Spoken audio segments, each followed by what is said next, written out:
हूं सुधीर चौधरी और डीएनए में आपका स्वागत है। आज हम आपसे एक बहुत ही खास बात करना चाहते हैं और वो बात है भारत के पहले सैटेलाइट चैनल जी टीवी के बारे में। जी टीवी असल में भारत का ही पर्याय है। जी टीवी भारत का भरोसा है और पूरी दुनिया में हर भारतीय का अपना चैनल है। आप में से बहुत सारे लोग, आपके माता पिता और शायद उनके माता पिता भी जी टीवी देखते हुए ही बड़े हुए हैं। जी टीवी ने पिछले 29 वर्षों में हमें हंसाया है, हमें रुलाया है, संस्कार दिए हैं और देश के लोगों को स्वस्थ मनोरंजन दिया है। जी टीवी ने पहली बार भारत के परिवार को एक साथ बैठकर टीवी देखना सिखाया और इस दौरान जी टीवी ने कभी अपने संस्कारों से और अपनी प्रोग्रामिंग से समझौता नहीं किया। हमने अपनी भारतीयता को कभी नहीं छोड़ा। आपको जी टीवी देखते हुए हमेशा यही एहसास हुआ होगा कि आप भारत के एक मिडिल क्लास मध्यम वर्ग को देख रहे हैं, उनकी कहानियों को देख रहे हैं, उनके छोटे बड़े सपनों के साथ अपने सपनों को जी रहे हैं। और यही वजह है कि जी ने भी अपने भारतीय सिद्धांतों के साथ कभी समझौता नहीं किया। जी टीवी दुनिया के 180 देशों में देखा जाता है और इसके दर्शकों की संख्या कई 100 करोड़ है। जी टीवी भारत के ताज में जड़ा एक ऐसा कोहिनूर हीरा है जिस पर हमेशा से विदेशी मल्टीनेशनल कंपनियों की नजर रही है। आपको याद होगा, आपने इतिहास पढ़ा होगा, 1000 साल पहले विदेशी आक्रमणकारियों ने, फिर मुगलों ने और फिर अंग्रेजों ने भारत को जमकर लूटा और आज अब ये तमाम मल्टीनेशनल कंपनियां आज की ईस्ट इंडिया कंपनी बन चुकी हैं और इन सब के निशाने पर है आपका अपना जी टीवी। दुनिया की बड़ी बड़ी मल्टीनेशनल मीडिया कंपनियों ने भारत के लगभग हर बड़े चैनल को या तो खरीद लिया है या अपनी जेब में डाल लिया है। अब एक ही बड़ा चैनल ऐसा बचा है जो पूरे तरीके से आज भी भारतीय है, जिसे एक भारतीय ने शुरू किया और आज भी उस चैनल को भारत का ही एक परिवार सफलतापूर्वक चला रहा है। और इस चैनल का नाम है जी टीवी, जिसे शेयर बाजार की भाषा में जी एंटरटेनमेंट एंटरप्राइजेज लिमिटेड यानी जील कहा जाता है और आप इसे जी टीवी के नाम से जानते हैं। आज से 29 साल पहले 2 अक्टूबर 1992 को सुभाष चंद्रा ने जी टीवी की स्थापना की थी और आज 71 वर्ष की उम्र में सुभाष चंद्रा एक और युद्ध के मैदान में हैं, क्योंकि जी टीवी का एक बड़ा विदेशी निवेशक अब जी टीवी का मैनेजमेंट अपने हाथों में लेना चाहता है। और यह लड़ाई असल में कंपनी के शेयर्स या कंपनी के स्टॉक्स की नहीं है, यह लड़ाई आत्मसम्मान की है और भारत के सबसे बड़े मीडिया ब्रांड को बचाने की है। आज सुभाष चंद्रा खुद हमारे साथ डीएनए के जी न्यूज के स्टूडियो में होंगे, जो आज आपको जी टीवी की इस नई लड़ाई के बारे में बताएंगे। आज हमने एक हैशटैग आपके लिए बनाया है और वो है हैशटैग देश का जी, क्योंकि ये आपका जी है, ये भारत का जी है, ये देश का जी है। और आप भी इस इंटरव्यू के दौरान, इस प्रोग्राम के दौरान इस हैशटैग पर ट्वीट करके इन विदेशी कंपनियों के खिलाफ अपनी आवाज उठा सकते हैं। इस पूरे मामले पर आपके अपने विचार क्या हैं? अगर आप डॉक्टर सुभाष चंद्रा से कोई सवाल करना चाहते हैं तो वो भी आप इस हैशटैग के साथ ट्वीट कर सकते हैं, पूछ सकते हैं। सबसे पहले हम आपको ये बताते हैं कि आखिर ये पूरा मामला है क्या। इस समय जील कंपनी में सुभाष चंद्रा और उनके परिवार के पास 3.99% की हिस्सेदारी है, जबकि वो इस कंपनी के संस्थापक हैं। उन्होंने ही इसे 1992 में शुरू किया था और 18% की हिस्सेदारी के साथ अमेरिका की एक बड़ी इन्वेस्टमेंट कंपनी इन्वेस्को और OFI ग्लोबल चाइना फंड इस कंपनी में सबसे बड़े निवेशक हैं 18% के साथ, और बाकी छोटे इन्वेस्टर्स हैं जिनकी हिस्सेदारी आप इस पाई चार्ट में देख सकते हैं। तो ये जील की, जी टीवी की पूरी हिस्सेदारी इस समय आपके पास है, जिसमें सुभाष चंद्रा और उनके परिवार के पास अब 3.99% हिस्सेदारी बची है। अब सबसे बड़ा निवेशक होने के नाते इन्वेस्को जी टीवी के मौजूदा बोर्ड ऑफ डायरेक्टर्स को बदलकर अपने लोग, अपने डायरेक्टर्स लाना चाहता है और पुनीत गोयनका को मैनेजिंग डायरेक्टर और सीईओ के पद से हटाना चाहता है। और इसके लिए उसने शेयर होल्डर्स की EGM यानी एक्स्ट्रा ऑर्डिनरी जनरल मीटिंग बुलाने का नोटिस दिया है और कहा है कि कंपनी में सबसे ज्यादा हिस्सेदारी होने के नाते ये उसका अधिकार है। इसके लिए वो नेशनल कंपनी लॉ ट्राइब्यूनल भी अब जा चुका है। उधर जी टीवी का, जील का ये कहना है कि वो इस नोटिस को गैर कानूनी मानता है। अब इसमें दूसरा मुद्दा यह है कि 22 सितंबर को ही जील और सोनी पिक्चर्स नेटवर्क्स इंडिया के बीच विलय की घोषणा हुई है, जिसके तहत यह तय हुआ था कि मर्जर के बाद भी पुनीत गोयनका जील के मैनेजिंग डायरेक्टर यानी नई कंपनी के मैनेजिंग डायरेक्टर और सीईओ बने रहेंगे। और इस खबर के बाद कंपनी के एक शेयर की कीमत 281 रुपए से उठकर 336 रुपए तक पहुंच गई थी। अब बड़ा सवाल यह है कि जो विदेशी कंपनी पहले जील के प्रदर्शन से बहुत खुश थी, जिसे पुनीत गोयनका के नेतृत्व में पूरा भरोसा था, उसे सारा मुनाफा अच्छा लग रहा था, प्रदर्शन अच्छा लग रहा था, वो अचानक से बोर्ड ऑफ डायरेक्टर्स और मैनेजिंग डायरेक्टर और सीईओ को बदलने की मांग क्यों करने लगा? शेयर बाजार में शानदार प्रदर्शन करने के साथ जील अपने निवेशकों को हर साल काफी प्रॉफिट दे रहा है। वित्त वर्ष 2020 और 21 में इस कंपनी का सालाना मुनाफा लगभग 800 करोड़ रुपए था, जबकि कंपनी का कुल रेवेन्यू 7,840 करोड़ रुपए था, जिसे आप शानदार प्रदर्शन कह सकते हैं। इस वर्ष के पहले 3 महीनों में भी जील को 208 करोड़ रुपए का प्रॉफिट हो चुका है। इसलिए विदेशी कंपनी इन्वेस्टकों पर अब ये सवाल उठ रहे हैं कि वो किस खास मकसद से और किसके कहने पर बाकी निवेशकों के हितों के खिलाफ जाना चाहता है। ये सब किस मंशा से हो रहा है और इसके पीछे कौन है? आज जी टीवी के संस्थापक सुभाष चंद्रा हमारे साथ होंगे और उनसे हम बातचीत शुरू कर रहे हैं। उससे पहले पिछले 29 वर्षों में जी टीवी ने न सिर्फ देश की सोच को बदला, बल्कि इस दौरान जी टीवी अपना रंग और रूप भी आपके साथ साथ बदलता रहा। इसलिए आगे बढ़ने से पहले इस बदलाव की यात्रा का एक छोटा सा ट्रेलर, एक छोटी सी झलक हम आपको दिखाना चाहते हैं। और मुझे पूरा यकीन है कि जब आप इस बदलाव की यात्रा को देखेंगे तो इसके साथ साथ आपको अपने जीवन की यात्रा भी याद आएगी, अपना बचपन याद आएगा, अपनी जवानी याद आएगी, कैसे जी टीवी के साथ साथ आपके जीवन की यात्रा भी आगे बढ़ती चली गई। अब आप देखिए।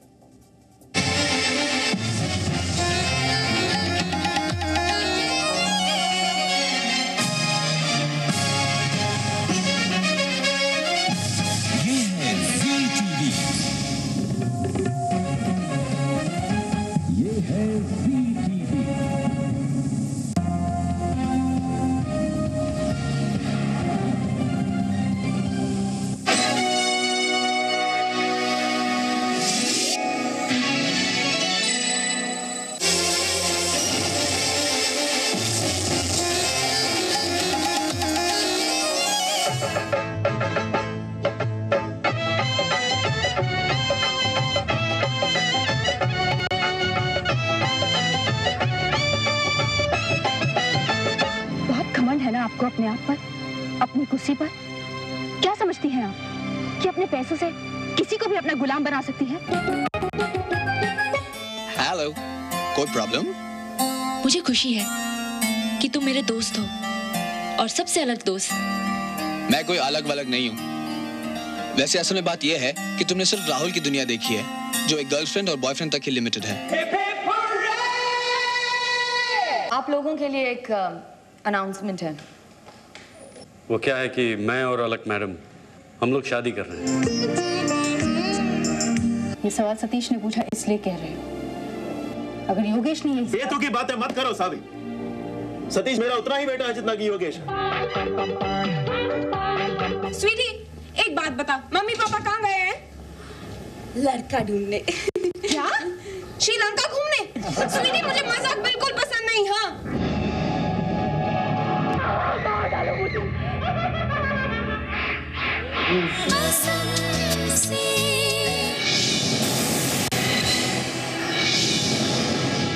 बानी, मैं जानता हूँ कि आप कुछ नहीं जानते मिस्टर वालिया।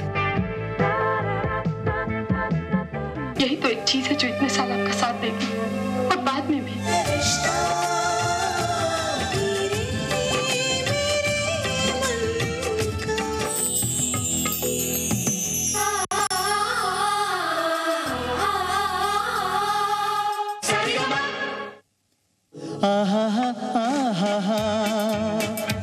सावन की घटा छाई, हम तुम सनम सातों जन्म मिलते रहे हो।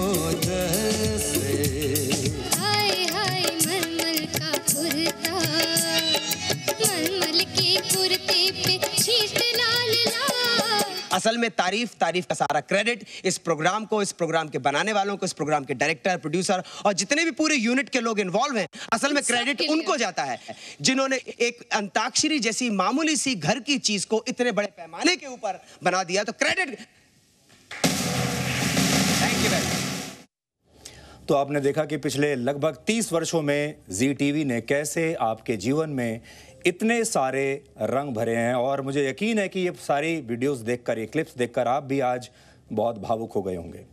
इस समय जी टीवी के संस्थापक सुभाष चंद्रा खुद हमारे साथ इस स्टूडियो में मौजूद हैं, जो आज आपको जी टीवी की इस नई जंग, इस नई लड़ाई, इस नए युद्ध के बारे में आपको बताएंगे। सुभाष जी, आपका बहुत बहुत स्वागत है।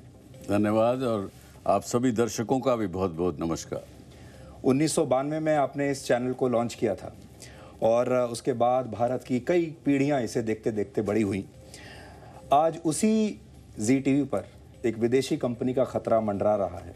आप इस पूरे प्रकरण को कैसे देखते हैं? सुधीर जी, ये खतरा तो पहले भी मंडराया था। क्या है कि जी टीवी एक ऐसे समय में लॉन्च हुआ, शुरू हुआ 1992 में, जब हमारे देश में दूरदर्शन केवल एकमात्र चैनल था, और दूरदर्शन की अपनी एक बाधाएं, उनकी अपनी एक मर्यादा होती है। उनको पब्लिक सर्विस ब्रॉडकास्टर का काम करना पड़ता है, इसलिए वो एंटरटेनमेंट के क्षेत्र में बहुत कम प्रोग्राम दिखाते थे, तो जगह खाली थी। इसलिए जी टीवी 1992 में आया, उसने उस जगह को भर दिया, और ये एक ऐसी चीज़ बन गई, मैं कहता हूँ, जो कि आज अगर 10 लाख करोड़ रुपया भी कोई खर्च करे, और मैं बड़ी जवाबदारी से ये बात कह रहा हूँ, 10 लाख करोड़ रुपया भी कोई खर्च करे तो ये वापस रिक्रिएट नहीं हो सकता। इसके ऊपर जो हमले की बात है, मैं 1 मिनट में कहता हूँ आपको, क्योंकि इस नेटवर्क को देख के अपने देश की 3-4 जनरेशन बड़ी हुई है पिछले 30 साल में। सबने इसको प्यार दिया है। आज भी हमारे यहाँ बम्बई में एक गोडाउन है जहाँ वो पेपर फैक्ट्री थी, वहाँ पे आज भी 10 करोड़ चिट्ठियाँ 1992 से लेकर 1995-96 तक की पोस्ट कार्ड पड़े हुए हैं। तो ये चैनल मेरा चैनल नहीं है, ये चैनल इन्वेस्को का नहीं है, ये चैनल देश के, भारत के 2.5 लाख शेयर होल्डर्स का चैनल है। इसके ऊपर विदेशियों का अटैक 1994 में भी हुआ। 1994 यानी 2 साल केवल हुए थे। उस समय मुझे $500 मिलियन ऑफर किए गए एक विदेश के मीडिया बैरन के माध्यम से। मैंने उस समय भी उसको कहा था कि India is not for sale. तो आज भी ऐसी कुछ स्थिति बनती दिख रही है। तो मैं ये कहता हूँ कि आज इन्वेस्को एक शेयर होल्डर है, मालिक नहीं है। और आई एम श्योर आज आपके इस कार्यक्रम को वो देख रहे होंगे, तो उनसे भी मेरी प्रार्थना है कि वो शेयर होल्डर की तरह से व्यवहार करें, ना कि एक मालिक की तरह से व्यवहार करें। और यदि और जो शेयर होल्डर हैं, जो रियल मालिक हैं 2.5 लाख लोग, उनको निर्णय करने दें। तो आपके हिसाब से आज जी टीवी का मालिक कौन है? 2.5 लाख शेयर होल्डर, पब्लिक। इस जी एंटरटेनमेंट नेटवर्क के मालिक आज कोई अकेला व्यक्ति नहीं है। 2.5 लाख शेयर होल्डर हैं। इस देश के 90 करोड़ व्यूअर जो रोज़ जी टीवी को देखते हैं, जी नेटवर्क के किसी न किसी एंटरटेनमेंट चैनल को देखते हैं, वो मालिक हैं। इसके 90 करोड़ भारत में और 60 करोड़ विदेशों में लोग रोज़ इसको देखते हैं। वो 150 करोड़ लोग मालिक हैं इसके। तो इसलिए इसका कोई मालिक नहीं है। मैं भी मालिक नहीं हूँ, पुनीत गोयन का भी मालिक नहीं है। जी, आप लगातार ये बात कह रहे हैं कि इन्वेस्को को अपनी मंशा पहले साफ करनी चाहिए। इससे आपका क्या मतलब है? मेरा ये कहना है कि इन्वेस्को एक, मुझे पहले तो उनका पता नहीं है स्ट्रक्चर क्या है। ओपनहाइमर जो शुरू में जिसके लोगों ने बात की थी, वो तो हमें समझ में आता था ये अमेरिकन फंड है। ये जो फंड है जिसने OFC चाइना फंड LLC कुछ ऐसा नाम है। हमें इसका पहले तो समझ में नहीं आ रही कि ये चाइना का फंड है कि कहाँ का फंड है। दूसरा, वो तो चलाने वाले नहीं हैं। इतने बड़े मैमथ नेटवर्क को एक प्राइवेट इक्विटी का व्यक्ति चला नहीं सकता।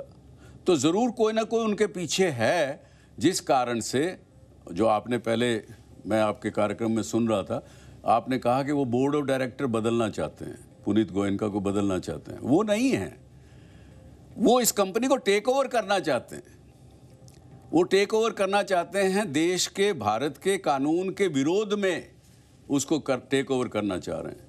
वो सीधे रास्ते से नहीं आ करके एक गुप्त रूप से, इलीगल तरीके से टेक ओवर कोड को हटाते हुए, बचाते हुए, I&B मिनिस्ट्री की जो सिक्योरिटी क्लियरेंसेस डायरेक्टर्स को लेनी चाहिए उसको भी बचाते हुए, केवल वो एक कंपनी लॉ का एक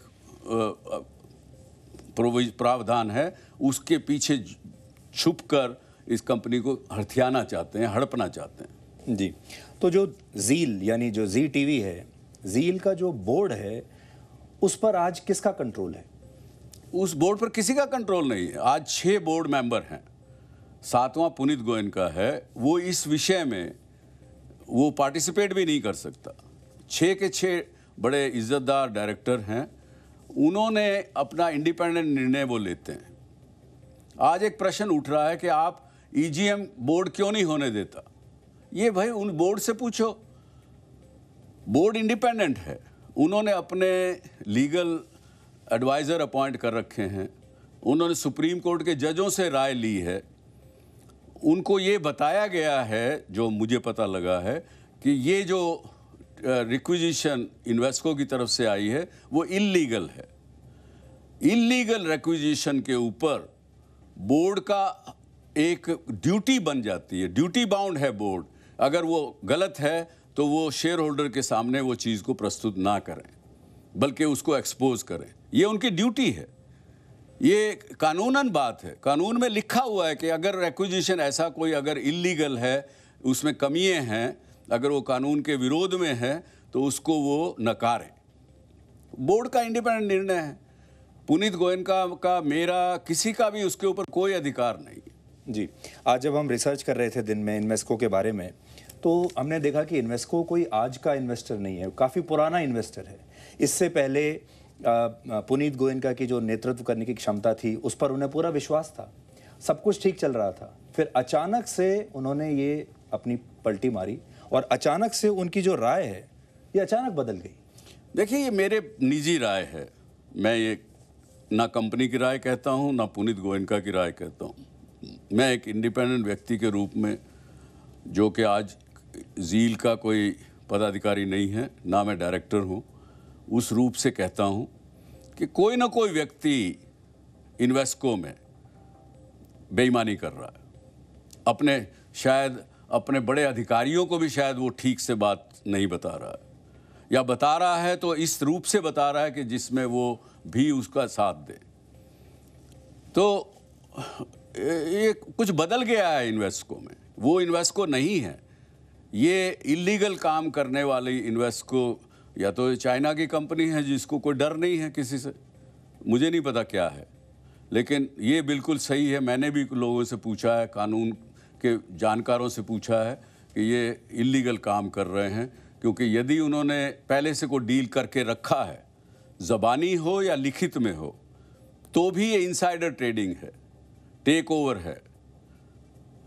सेबी को, मिनिस्ट्री ऑफ कॉर्पोरेट अफेयर को इसका संज्ञान लेना चाहिए, उसके ऊपर एक्शन करना चाहिए, कानून के मुताबिक उसको संज्ञान को लेके उसका सामने लाए। और मैं ये कहता हूँ कि मैं तो ज़ील के बोर्ड से भी कहूँगा कि आप इन्वेस्को से बात करें, उनको कहें हम EGM करने को तैयार हैं, लेकिन आपकी डील सामने लाओ, हमें बता दो, हम शेयर होल्डर के सामने रखेंगे, भाई ये इन्वेस्को की डील है, ये सोनी की डील है, आप निर्णय करें, तय करें किसको करना है, किसको नहीं करना। शेयर होल्डर चाहते हैं पुनीत गोयनका हट जाए, हट जाएगा, हटेगा ही, हटना ही पड़ेगा, उसका कोई वो नहीं, क्योंकि उसको पिछले वर्ष शेयर होल्डर की मीटिंग ने ही 5 साल के लिए MD अपॉइंट किया। जी, इन्वेस्को ये कहता है कि मैं 18% का शेयर होल्डर हूँ, लार्जेस्ट शेयर होल्डर हूँ मैं, और मुझे ये पूरा अधिकार है कि मैं ईजीएम बुलाऊं, और जील का जो बोर्ड है वो बीच में आ रहा है, वो ईजीएम नहीं बुलाने दे रहा है। ये एक इंप्रेशन क्रिएट करने की कोशिश हो रही है। ये गलत इंप्रेशन क्रिएट करने की कोशिश हो रही है, और शायद हो सकता है इसी कारण से मुझे आज मीडिया के सामने आना पड़ा, क्योंकि इंप्रेशन तो क्रिएट किए जा सकते हैं, क्योंकि वो इन्वेस्को जो है वो डॉलर में डील करता है, हम रुपए में डील करते हैं। वो $1 74 रुपये का है, हम रुपए में हैं, तो हमारे से 74 गुना तो बड़े वैसे ही हो गए। उनके पास पावर है, उनके पास ताकत है, पैसे के बल पर कुछ भी इंप्रेशन क्रिएट कर सकते हैं। एक सच्चाई ये है कि this is a clear cut case of a take over of a company in a clandestine manner. गलत तरीके से, इलीगल तरीके से वो टेक ओवर करना चाहते हैं, जिसको ये देश का कानून अलाउ नहीं करता। लेकिन वो छुपे हुए हैं इन्वेस्को के, एक जो आपने कहा कि 18% शेयर होल्डर हैं। 18% शेयर होल्डर हैं आप, पर मालिक नहीं हैं। ये आपको जानना पड़ेगा, ये आपको अपने आप को समझाना पड़ेगा। इस देश में कानून है, उस कानून को पालन करिए, उसके मुताबिक लीजिए। मैं कहता हूँ आप ऑफर करिए, 75% शेयर होल्डर्स को ओपन ऑफर करिए, ले लीजिए कंपनी। कौन रोक सकता? कोई नहीं रोक सकता। आप कह रहे हैं कि ये गैर कानूनी है। अब हमारे देश में आप देखिए, इंफॉर्मेशन एंड ब्रॉडकास्ट मिनिस्ट्री है, हमारे देश में सेबी है, मिनिस्ट्री ऑफ कॉरपोरेट अफेयर्स है, कंपटीशन कमीशन ऑफ इंडिया है, एनसीएलटी भी है। तो आप क्या चाहेंगे कि ये जितनी जो संस्थाएं हैं ये इसमें हस्तक्षेप कैसे करें और क्यों नहीं कर रही हैं? मैं ये कहता हूँ, देखिए, अगर वो अपना काम ईमानदारी से करेंगे तो उनको जो कागज़ पे सामने दिखाई दे रहा है उसके पीछे जाना पड़ेगा, उसको ट्रांसपेरेंटली देखना पड़ेगा, उसके लिए 10 प्रश्न पूछने पड़ेंगे। वो नहीं पूछना चाह रहे हैं, क्यों नहीं पूछना चाह रहे हैं, ये तो सरकार का काम है। सरकार उनसे पूछे, क्यों नहीं पूछ रहे हो भाई? जी को एक बिजनेस नहीं है, इस देश के 90 करोड़ लोगों की मिल्कियत है, जो लोग रोज़ इसको देखते हैं, जो अपने घर में जी को आने देते हैं 2.5 घंटे के लिए, उसके साथ बैठते हैं, उसके साथ हंसते हैं, उसके साथ रोते हैं, उसके साथ बड़े होते हैं। तो क्या वो एक विदेश के जो आज OTT पर प्रोग्राम आते हैं वो देखेंगे? वो देख नहीं सकते।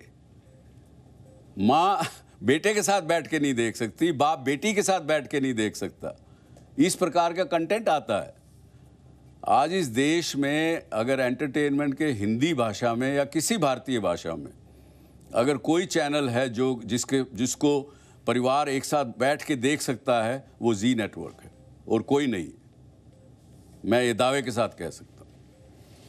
इस समय सुभाष जी, आपको लगभग 180 देशों में लोग देख रहे हैं और उनकी संख्या सैकड़ों करोड़ में होगी, और आपको भारत का मीडिया मुगल कहा जाता है, आपको फादर ऑफ इंडियन टेलीविज़न कहा जाता है, और आपने सिर्फ जी टीवी नहीं, भारत में मीडिया उद्योग जो है, टीवी का जो इंडस्ट्री है, इसको भी आपने शुरुआत की।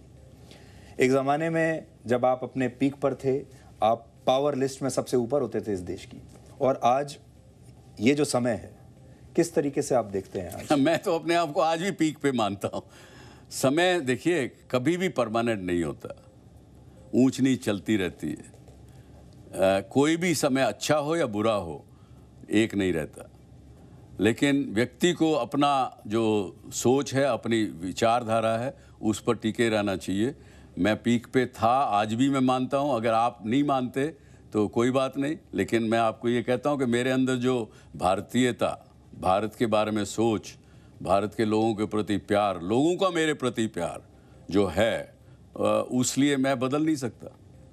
मैं पीक पे ही रहूँ और पीक पे रहूँगा। अगर ये टेक ओवर हो जाता है, आप बहुत कोशिश कर रहे हैं इसको रोकने की, और मुझे यकीन है कि हमारे जो देश के लोग हैं इस समय जो आपको सुन रहे हैं, आप भी, हमने आपके लिए एक हैशटैग आज क्रिएट किया है, देश का जी, क्योंकि ये देश का जी है, भारत का जी है, ये आपका जी है। और अगर ये टेक ओवर हुआ तो आपके घर में, आपके परिवार में, आप जो देखते हैं, कंटेंट कंज्यूम करते हैं, उसमें भी बहुत बड़ा बदलाव आएगा। इसलिए आप ट्वीट कर सकते हैं, अपनी राय दे सकते हैं, और अगर आप सुभाष जी से कुछ सवाल पूछना चाहते हैं वो भी आप ट्वीट करके इस समय, क्योंकि हम लाइव हैं, आप पूछ सकते हैं। लेकिन सर, अगर ये टेक ओवर हो गया तो अब इसके बाद आप कैसी तस्वीर देखते हैं? मैं नहीं मानता कि ये टेक ओवर होगा, और जो टेक ओवर करना चाहते हैं वो भी देख रहे होंगे इस कार्यक्रम को। उनसे भी मैं हाथ जोड़ के प्रार्थना करूंगा कि भाई लड़ाई झगड़ा छोड़िए, लड़ाई करेंगे तो मैं भी लड़ाई करूंगा। मैं इसलिए करूंगा कि मेरे को उसमें कोई आर्थिक लाभ नहीं होगा, मुझे को उसमें पैसा नहीं मिल जाएगा अगर आप टेक ओवर नहीं कर सके तो। हाँ, लेकिन मुझे ये सेटिस्फेक्शन रहेगी कि मैं अपने आप से ईमानदार रहा, मेरे को और जी को जो बनाने वाले जो 90 करोड़ लोग भारत में देख रहे हैं उनके साथ ईमानदार रहा। मैंने उनके साथ धोखा नहीं किया, मैंने उनके बात को रखा, और इसको सोचते हुए उनसे यही प्रार्थना करूंगा कि आप टेक ओवर करना चाहते हैं तो आइए, खुशी से टेक ओवर करिए, ओपन ऑफर करिए, 75% शेयर होल्डर को दीजिए, वो आपको देना चाहते दें, आप उनको पैसा दे रहे हैं, वो ले रहे हैं, खुशी की बात है, मुझे भी खुशी होगी, मैं भी ताली बजाऊंगा, मैं भी शायद 2-4% शेयर जो हमारे परिवार के पास है वो भी मैं आपको दे दूंगा, कोई दिक्कत नहीं है। लेकिन ये गैर कानूनी तरीके से हथियाने की आप सोच रहे हैं, ना तो ये होगा ना होने देंगे, ये देश नहीं होने देगा जी, इस देश की सरकार नहीं होने देगी। आप तो इस चैनल के संस्थापक हैं और आपने खून और पसीने से और पैशन से इस कंपनी की स्थापना की, और आज के जो निवेशक हैं वो ईस्ट इंडिया कंपनी की तरह हर चीज़ को डॉलर में तोलते हैं। तो इसको आप एक बिजनेस डील की तरह मानते हैं, या ये it makes you very sad also? नहीं, मैं ऐसा नहीं मानता, ना मुझे सैड करता है ये चीज़, ना कोई चीज़ बड़ी खुश करती है। मैं ये मानता हूँ कि इस देश से ईस्ट इंडिया कंपनी भी गई, हटी। आपको आपके चैनल के माध्यम से मैं आज एक बता दूं कि हमने ईस्ट इंडिया कंपनी को मैंने ख़रीदा आज से 25 साल पहले। आज यूके की जो कंपनी थी, ये फर्स्ट कॉरपोरेट था, उनके टेक ओवर पैनल ने मुझे नहीं खरीदने दिया। वो चीज़ अभी भी खत्ती में पड़ी है। आज भी मेरे 2.5 लाख पाउंड ऐसे कैसे पड़े हुए हैं। तो 1995 में मैंने ईस्ट इंडिया कंपनी की वही चॉप से मैंने वो कंपनी खरीदी, रिकॉर्ड पे है, लेकिन वहाँ के टेक ओवर पैनल ने मुझे लेने नहीं दिया। वहाँ के उस समय के प्रधानमंत्री ने पूछा आप क्यों चाहते हैं लेना। मन में तो था मेरे कि भाई मैं तो उस चॉप पर कंट्रोल करना चाहता हूँ जिससे आपने राज किया, लेकिन मैंने उनसे ऐसा नहीं कहा। मैंने कहा नहीं, देखिए ये शर्ट जो है अगर उस पर ईस्ट इंडिया कंपनी का लगा होगा, वो $5 की शर्ट $15 में बिकेगी, इसलिए ले रहा हूँ। तो वो नहीं माने, नहीं लेने दिया, और मैं भी उसको चुपचाप नतमस्तक हो गई, बैठ गया। वहाँ का टेक ओवर कोड है, पैनल है, वो नहीं अलाउ कर रहा, नहीं कर रहा। आपको ऐसा लगता है कि हमारे यहाँ भी, क्योंकि अब ज़्यादातर हर चैनल विदेशी कंपनियों की या तो जेब में जाकर बैठ चुका है या उसे ख़रीदा जा चुका है, एक जी अकेला एक ऐसा भारतीय चैनल है जो अभी भी बचा हुआ है, और किस तरह की कोशिश होनी चाहिए? हमारे दर्शक इसमें क्या कर सकते हैं? आपका साथ कैसे दे सकते हैं? दर्शक तो अभी मैंने सुना आपको कहते हुए कि देश का जी उस हैशटैग पे वो लोग लिखें जी, ट्वीट करें, सरकार को लिखें, खड़े हों और इसको रोकें ये होने से, क्योंकि ये बिजनेस नहीं है, ये सिंपल चीज़ ऐसी नहीं है कि जिसका ओनर हम हैं, उनकी ओनरशिप है। वो अगर अपनी चीज़ को जाने देना चाहते हैं तो मैं क्या करूँगा, कोई क्या करेगा। लेकिन मुझे विश्वास है दर्शकों पर भी और इस देश पर भी, इस देश के सिस्टम पर भी, कि वो ये लोग नहीं होने देंगे। जील के बोर्ड ने एक ये अप्रूवल दिया है सैद्धांतिक रूप से कि सोनी पिक्चर्स नेटवर्क्स इंडिया के साथ मर्ज हो जाए जील, लेकिन सोनी भी तो एक विदेशी कंपनी है। फिर आपके ऊपर दोबारा से लोग ये सवाल पूछेंगे कि एक और विदेशी कंपनी के साथ हमने विलय कर लिया। नहीं, सोनी का जो टर्म उन्होंने दी है उसमें उन्होंने बड़ा क्लियरली ये एक प्री कंडीशन डाली है कि पुनीत गोयनका कम से कम 5 वर्ष के लिए इस कंपनी को चलाएगा।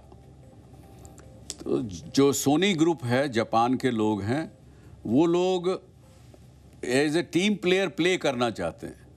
वो जी नेटवर्क को भारत के मैनेजमेंट में ही रखना चाहते हैं, वो लोग अपना मैनेजमेंट नहीं डालना चाहते, जबकि इन्वेस्को के पीछे कौन है, कौन से विदेशी ताकत है, कौन मीडिया कंपनी है, कौन लोग हैं, ये मुझे नहीं पता। उनकी क्या मंशा है मुझे नहीं पता, पर लेकिन जो दिख रहा है उससे उन्होंने पहले कंडीशन डाली, पहले पुनीत गोयनका हटेगा। अरे भाई हटेगा, चलो हटा दो, लेकिन कंपनी लॉ में ये है कि कंपनी कोई भी बिना एक फुल टाइम डायरेक्टर के 1 मिनट नहीं रह सकती। तो क्या आप एक चलते हुए समुद्र में चलती हुई कश्ती को बिना पतवार चलाने वाले के छोड़ देंगे और उसमें सवार लोग हैं वो डूब जाएं, नाव भी डूब जाए? तो वो मंशा ठीक नहीं नजर आती, इसलिए जो बात कर रहे हैं ये इसीलिए कर रहे हैं। आपको जानकर अच्छा लगेगा कि हमने जो हैशटैग दिया था आज, देश का जी, हमें भी नहीं पता था कि लोग कैसा किस तरीके से रिएक्शन देंगे, और आप सबका बहुत शुक्रिया, क्योंकि इस समय ये जो हैशटैग है ये पूरे भारत में नंबर 2 पर ट्रेंड कर रहा है। इसका मतलब ये है कि लाखों लोग अभी तक इसके बारे में लिख रहे हैं, बात कर रहे हैं, and people are really very emotional about this whole affair. तो मुझे लगता है कि जो आप कह रहे हैं वो लोगों को बात समझ में आ रही है, and people will stand up. पक्का है, मुझे पूरा विश्वास है कि इस देश के लोग इस जी को कहीं जाने नहीं देंगे, इसको बिगड़ने नहीं देंगे। आप जब ये अपनी पूरी बात उठाना चाहते थे, हमने ये भी देखा, आपको लगता है कि देश का मीडिया भी 2 हिस्सों में बंट चुका है। कुछ लोग आपकी बात को समझ रहे हैं, कुछ लोग आपकी बात को नहीं समझ रहे हैं या मैं कहूँगा समझना नहीं चाह रहे हैं, या समझना नहीं चाहते। हाँ, तो ऐसा होता है, हर जगह होता है। आज अगर इस देश में जयचंद नहीं होते तो ये देश गुलाम ही नहीं होता। तो देश को गुलाम करने में देश के लोगों का भाग रहा, तो कुछ लोग होते हैं, पर हम लड़ेंगे उनसे, कोई बात नहीं। जी, फिर से मैं आपसे वो सवाल पूछता हूँ। थोड़ी देर पहले हमने एक क्लिप चलाई और दर्शक तो ज़रूर इमोशनल हुए होंगे, मैं खुद बहुत इमोशनल हो गया, क्योंकि हम बचपन से उन चीज़ों को देखते हुए हैं, और इस देश को आपने इतने बड़े बड़े फिल्म स्टार्स दिए हैं, इतने बड़े बड़े गायक दिए हैं, और जो पूरा उद्योग हमने खड़ा किया है। इसलिए आपसे दोबारा से मैं पूछ रहा हूँ कि 1992 में जो सफ़र आपने शुरू किया, इतना शानदार सफ़र था, और आज की जो स्थिति है उसे आप, और एक ही जीवन चक्र में आपने सब देख लिया। आज आप 71 वर्ष के हो चुके हैं और एक और युद्ध की तैयारी में हैं।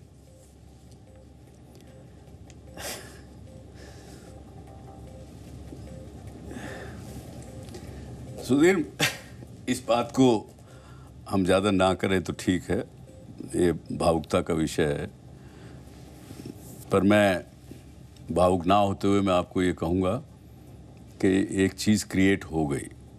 एक समय था, दस्तूर था, वैकेंसी थी, बन गया।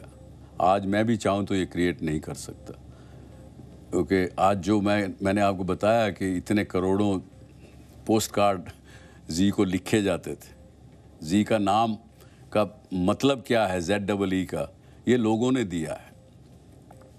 लोगों ने अपने खून से चिट्ठियां लिखी हैं जी को, जब अप्रिशिएट भी किया है। जब हमने कुछ गलती की, उस दौरान में हमसे गलतियां हुई, गलत प्रोग्राम दिए गए, उस वक्त लोगों ने जूतों के हार मेरे लिए भेजे हैं, मैंने उनको हृदय से स्वीकार किया है। मैं कई जगह जाता था देश में, तो वहाँ पे एयरपोर्ट के ऊपर लोग आते थे और लोगों ने मेरे को ब्लैक बैजेस दिखाए हैं, इसलिए कि मैं हिंदी भाषा को पूरा शुद्ध रूप से नहीं बोल रहा हूँ जी टीवी के कार्यक्रमों में। उसमें अंग्रेजी का मिश्रण भी है, उर्दू का मिश्रण भी है। कहा है लोगों ने, अपनी भावनाएं व्यक्त की हैं, मैंने उनको नमन होकर स्वीकारा है। लेकिन ये बात फिर कभी सही। जी सर, लोग आपको बहुत प्यार करते हैं, इसमें कोई शक नहीं है। जी टीवी को लोग बहुत प्यार करते हैं और हमें पूरा यकीन है कि ये देश आपका साथ देने के लिए, जी टीवी का साथ देने के लिए एकदम एक साथ एकजुट खड़ा हो जाएगा। और ये जो समय है ये सही गलत की बात तो बताता ही है, सच्चे दोस्त की भी परिभाषा आपको सिखाता है। आपको भी ऐसा लगा ऐसे समय में जब आपने लोगों से मदद मांगी होगी, पुराने दोस्तों के साथ, नए दोस्तों के साथ आपने फ़ोन किया होगा, कहा होगा, और इस समय आपको लोग बदले बदले नजर आए होंगे?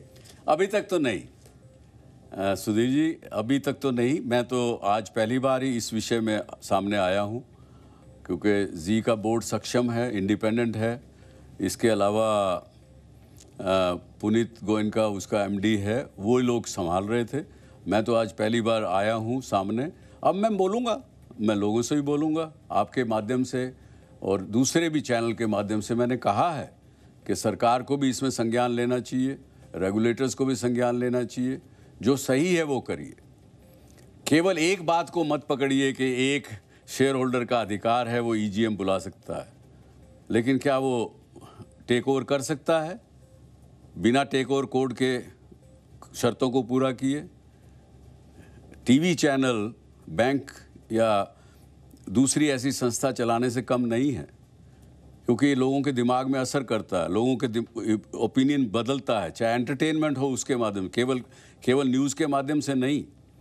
इसलिए सरकार ने कानून बनाया हुआ है कि कोई डायरेक्टर भी आप बदलते हैं तो आपको आई&बी मिनिस्ट्री से क्लियरेंस लेनी पड़ेगी, प्रायर क्लियरेंस लेनी पड़ेगी। और आई&बी मिनिस्ट्री खुद नहीं देती है, वो होम मिनिस्ट्री को भेजती है, उसकी सिक्योरिटी क्लियरेंस होती है, आती है, तो वो इजाज़त देते हैं। ये तो कहते हैं आप कुछ मत करिए, हमको अपॉइंट करिए। तो ये डायरेक्टर अपॉइंटमेंट का किस्सा नहीं है जिसको इन्होंने ऐसा बनाने की प्रयास किया जा रहा है। ये एक कंपनी को टेक ओवर करने का किस्सा है, एक बिजनेस को टेक ओवर करने का किस्सा है, बिना टेक ओवर कोड की कंडीशनों को, कानून को पूरा किए बिना। मैं बार बार रिपीट करता हूं। आपको ऐसा लगता है कि इन्वेस्को का कोई यहाँ इंडियन पार्टनर भी है जो ऐसा चाहता है? जरूर इंडिया में कोई ना कोई तो है जो उनको सपोर्ट कर रहा है। वो कौन है मैं उसको गैस नहीं करना चाहूँगा। जी, आखिर में सुभाष जी, हम इस समय करोड़ों दर्शक आपको सुन रहे हैं। हम आपके और दर्शकों के बीच में नहीं आना चाहते। आपने दर्शकों का इतने 30 साल तक मनोरंजन किया है। आज मैं ये फोरम आपके लिए छोड़ता हूँ। अगर आप हमारे दर्शकों से कुछ कहना चाहते हैं, पूरी दुनिया में 190 देशों में लगभग हम इस समय देखे जा रहे हैं और वो सब आपको सुन रहे हैं, क्या कहना चाहेंगे आप? भाइयों प्रणाम, भाइयों बहनों प्रणाम। मैं आपको एक ही कहना चाहूँगा कि सुभाष चंद्रा के पीछे आपकी ताकत है, इसलिए मैं बिल्कुल कमज़ोर नहीं हूँगा। बीच में 1 मिनट के लिए भावुक हो गया था। आपको विश्वास दिलाता हूँ, यदि आप नहीं चाहते तो ये विदेशियों के हाथ में, इन्वेस्को के जो पब्लिक शेयर होल्डर के कंपनी के को टेक ओवर नहीं करने देंगे। बात ये है, सबको समझना पड़ेगा, रेगुलेटर्स को, सरकार को भी। ये कंपनी किसी की बपोती नहीं है, ये public investors, public share holders हैं इसके। तो इसलिए आप निश्चिंत रहें और आपका सपोर्ट ज़रूर दीजिए, अपने जिस भी माध्यम से देना चाहते हैं। आप अपनी अभिव्यक्ति प्रकट करिए, क्योंकि जब आपने देखा है मुझे, मैं डीएससी शो के नाम से एक कार्यक्रम करता था, उस पे भी मेरे पास कम से कम 2 करोड़ लोग उस कार्यक्रम को देखते थे रोज़ाना। मुझे इतनी चिट्ठियाँ, मेल उसकी आती थी, आती हैं। आज भी कहते हैं कि दोबारा शुरू करिए, वो भी दोबारा शुरू करूँगा। मैं आपके साथ हूँ, आप मेरे साथ हैं। ये हमारा विश्वास एक दूसरे का बना रहे, इतना ही मेरी भगवान से प्रार्थना है। नमस्कार, जय Hind. Thank you so much sir, आप हमारे स्टूडियो में आए और जैसा हम आपको बता रहे थे कि देश का जी जो है इस समय ट्रेंड कर रहा है, लोग आपका साथ दे रहे हैं। और इस समय जब आप जा रहे हैं तो ये पूरे देश में नंबर 1 पर ट्रेंड कर रहा है हमारा जो हैशटैग है। बहुत बहुत धन्यवाद। बहुत बहुत शुक्रिया। बहुत बहुत धन्यवाद। आई भवानीचा गजर म्हणजे झी 24 तास।